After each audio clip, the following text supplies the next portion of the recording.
Capítulo 3. Las obras públicas incrementan las cargas fiscales. No existe en el mundo actual creencia más arraigada y contagiosa que la provocada por las inversiones estatales. Surge por doquier, como la panacea de nuestras congojas económicas. Se halla parcialmente estancada la industria privada, todo puede normalizarse mediante la inversión estatal. ¿Existe paro? Sin duda alguna ha sido provocado por el insuficiente poder adquisitivo de los particulares. Un remedio es fácil. Basta que el gobierno gaste lo necesario para superar la deficiencia. Existe abundante literatura basada en tal sofisma que, como a menudo ocurre con doctrinas semejantes, se ha convertido en parte de una intrincada red de falacias que se sustentan mutuamente. No podemos detenernos ahora en el examen de toda la red, más adelante analizaremos algunas de sus ramificaciones. Pero sí que vamos a adentrarnos en el estudio del sofisma matriz, del que la progenie de errores deriva, el hilo maestro de la red. Todo lo que obtenemos, aparte de los dones gratuitos con que nos obsequia la naturaleza, ha de ser pagado de una u otra manera. Sin embargo, el mundo está lleno de pseudoeconomistas cargados de proyectos para conseguir algo por nada. Aseguran que el gobierno puede gastar y gastar sin acudir a la imposición fiscal, que puede acumular deudas que jamás saldará puesto que nos las debemos a nosotros mismos. Más adelante volveremos, sobre tan sorprendente doctrina. Por el momento, mucho me temo que hayamos de ponernos dogmáticos para afirmar que tan plácidos sueños condujeron siempre a la bancarrota nacional o a una desenfrenada inflación. Ahora nos limitaremos a señalar que cuantos gastos realizan los gobiernos son satisfechos mediante la correspondiente exacción fiscal, que aplazar el vencimiento solo sirve para agravar el problema, y en fin, que la propia inflación no es más que una manera particularmente viciosa de tributar. A uno dejar para ulterior examen la maraña de sofismas íntimamente relacionados con la deuda pública y la inflación crónicas. Habremos de dejar bien sentado a través de este capítulo que de una manera inmediata o remota cada dólar que el gobierno gasta procede inexcusablemente de un dólar obtenido a través del impuesto. Cuando consideramos la cuestión de esta manera, los supuestos milagros de las inversiones estatales aparecen a una luz muy distinta. Una cierta cantidad de gasto público es indispensable para cumplir las funciones esenciales del gobierno. Cierto número de obras públicas, calles, carreteras, puentes y túneles, arsenales y astilleros, edificios para los cuerpos legislativos, la policía y los bomberos son necesarias para atender los servicios públicos indispensables. Tales obras públicas, útiles por sí mismas y por tanto necesarias, no conciernen a nuestro estudio. Aquí me refiero a las obras públicas consideradas como medio de combatir el pato o de proporcionar a la comunidad una riqueza de la que en otro caso se habría carecido. Se ha construido un puente. Si se ha hecho así para atender una insistente demanda pública, si se resuelve un problema de tráfico o de transporte de otro modo insoluble, si, en una palabra, incluso es más necesario que las cosas en que los contribuyentes hubiesen gastado su dinero de no habérselo detraído mediante la exacción fiscal, nada cabe objetar. Ahora bien, un puente que se construye primordialmente para proporcionar trabajo es de una clase muy distinta. Cuando el facilitar empleo se convierte en finalidad, la necesidad pasa a ser una cuestión secundaria. Los proyectos han de insertarse, y en lugar de pensar solo dónde deben construirse los puentes, los burócratas empiezan por preguntarse dónde pueden ser construidos. Descúbrense plausibles razones para que el nuevo puente una este con oeste, inmediatamente se convierte en una necesidad absoluta y los que se permitan formular la menor reserva son tachados de obstruccionistas y reaccionarios. Una doble argumentación se formula en pro del puente, la primera se esgrime principalmente antes de su construcción, la segunda, cuando ya está terminado. Inicialmente se afirma que tal obra proporcionará trabajo. Facilitará, pongamos por caso, 500 jornales diarios durante un año, dándose a entender que tales jornales no hubiesen de otro modo existido. Esto es lo que se advierte a primera vista. Pero si nos hallamos algo avezados en el ejercicio de considerar las consecuencias remotas sobre las inmediatas y no prescindimos de quienes son indirectamente afectados por el proyecto gubernamental para proteger a quienes se benefician de una manera directa, el cuadro ofrece perspectivas bien distintas. Es cierto que un grupo determinado de obreros encontrará colocación, pero la obra ha sido satisfecha con dinero detraído mediante los impuestos.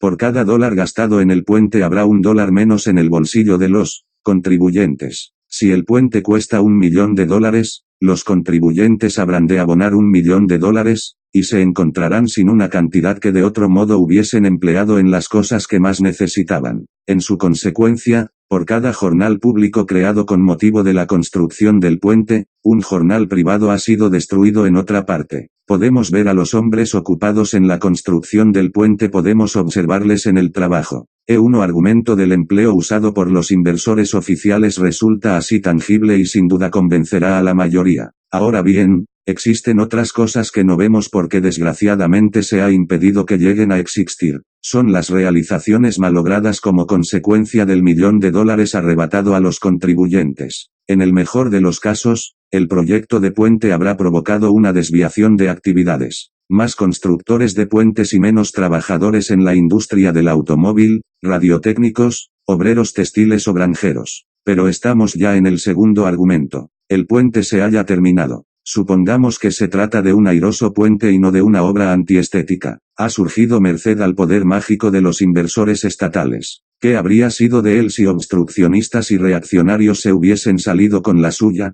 No habría existido tal puente y el país hubiese sido más pobre, exactamente en tal medida. Una vez más los jerarcas disponen de la dialéctica más eficaz para convencer a quien, ese no ven más allá del alcance de sus ojos. Contemplan el puente. Pero si hubiesen aprendido a ponderar las consecuencias indirectas tanto como las directas, serían capaces de ver con los ojos de la imaginación las posibilidades malogradas. En efecto, contemplarían las casas que no se construyeron, los automóviles y radios que no se fabricaron, los vestidos y abrigo, que no se confeccionaron e incluso quizá los productos del campo que ni se vendieron ni llegaron a ser sembrados. Para ver tales cosas increadas se requiere un tipo de imaginación que pocas personas poseen. ¿Acaso podamos pensar una vez en tales objetos inexistentes, pero no cabe tenerlos siempre presentes, como ocurre con el puente que a diario cruzamos? Lo ocurrido ha sido, sencillamente, que se ha creado una cosa a expensas de otras dos. Uno mismo razonamiento es aplicable, por supuesto, a cualquier otro tipo de obras públicas. Por ejemplo,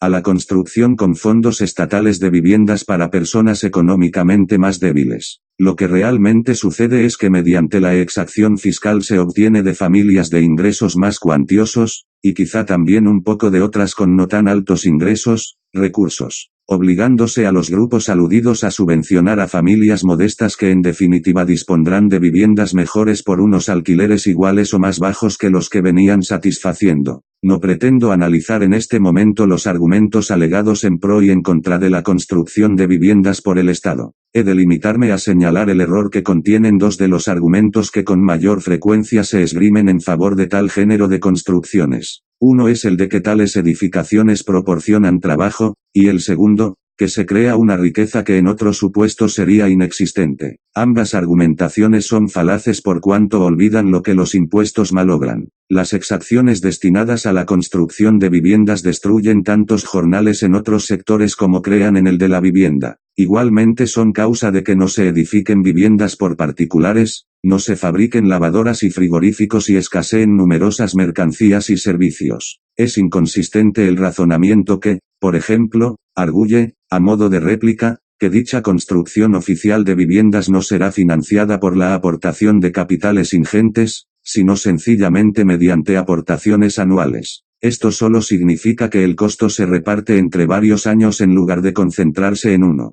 Implica igualmente que lo que se obtiene de los contribuyentes se reparte a lo largo de los años en lugar de concentrarse en un ejercicio. Tales sutilezas nada tienen que ver con la cuestión fundamental. La gran ventaja psicológica de quienes abogan por la construcción de esta clase de viviendas radica en que se observa a los obreros trabajando en las mismas mientras se construyen y se contemplan las casas una vez terminadas. Las gentes viven en ellas y con orgullo las muestran a sus amistades. Nadie ve los jornales destruidos por los impuestos percibidos para la edificación de aquellas viviendas, como tampoco las mercancías y servicios que nunca llegaron a existir. Hace falta un gran esfuerzo mental renovado cada vez que se contemplan las casas y sus felices moradores para pensar en la riqueza increada. Es sorprendente que los partidarios de la construcción estatal de viviendas desprecien la argumentación contraria, cual si se tratara de un cúmulo de entelequias y de meras objeciones teóricas, en tanto señalan las viviendas construidas. Este modo de reaccionar es igual al de aquel personaje de Santa Juana, de Bernard Shaw, que cuando se le habla de la teoría de Pitágoras sobre la esfericidad de la Tierra y su movimiento alrededor del Sol, replica, ¡qué majadería! Pero es que no tiene ojos para ver. Análogo razonamiento hemos de aplicar, una vez más, a grandes proyectos como el Tennessee Valley Authority. En este caso, debido a sus ingentes dimensiones, el peligro de ilusión óptica es mayor que nunca. He aquí una gigantesca presa, un formidable arco de acero y hormigón, superior a todo lo que el capital privado hubiera podido construir, ídolo de fotógrafos, paraíso de socialistas y el símbolo más utilizado de los milagros de la construcción. La propiedad y la administración públicas. Han surgido gigantescos generadores y centrales. Toda una región ha sido elevada a un más alto nivel económico y cubierta por factorías e industrias que de otra forma no hubieran existido. Y todo ello se presenta, en los panegíricos de sus entusiastas, como claro logro económico sin contrapartida. No es el caso de analizar ahora los méritos del TVA o los de otros proyectos públicos semejantes. Pero esta vez hace falta un especial esfuerzo de imaginación, que poca gente parece capaz de realizar, para considerar el debe del libro mayor. Si los impuestos obtenidos de los ciudadanos y empresas son invertidos en un lugar geográfico concreto, ¿qué tiene de sorprendente ni de milagroso que dicho lugar disfrute una mayor riqueza en comparación con el resto del país? No es lícito olvidar en tal supuesto que otras regiones serán por ello relativamente más pobres. De todas suertes, lo que el capital privado no podía construir lo ha sido, de hecho, por el capital privado, por aquel capital extraído mediante la exacción fiscal, o si se obtuvo mediante empréstitos. Habrá de ser finalmente amortizado con cargo a impuestos que también en su día soportará el contribuyente. De nuevo hay que hacer un esfuerzo de imaginación para ver las centrales eléctricas y viviendas privadas, las máquinas de escribir y los aparatos de radio que nunca llegaron a cobrar realidad porque el capital necesario fue tomado a los ciudadanos de todo el país y dedicado a la construcción de la fotogénica presa Norris 3 escogido deliberadamente. Los ejemplos más favorables para la inversión estatal, es decir, los que con mayor frecuencia y fervor recomiendan los jerarcas y gozan de más cálida acogida por parte del público. He pasado por alto los centenares de descabellados proyectos que invariablemente se ejecutan persiguiendo como principal finalidad proporcionar empleos y dar trabajo, aun cuando aparezca más o menos dudosa su práctica utilidad. Por lo demás, cuanto más ruinosa sea la obra, más elevado el coste de la mano de obra invertido, mejor cumplirá el propósito de proporcionar mayor empleo. En tales circunstancias, es poco probable que los proyectos madurados por los burócratas proporcionen la misma suma de riqueza y el mismo bienestar por dólar gastado que los que proporcionarían los propios contribuyentes si, en lugar de verse constreñidos a entregar parte de sus ingresos al Estado, los invirtieran con arreglo a sus deseos.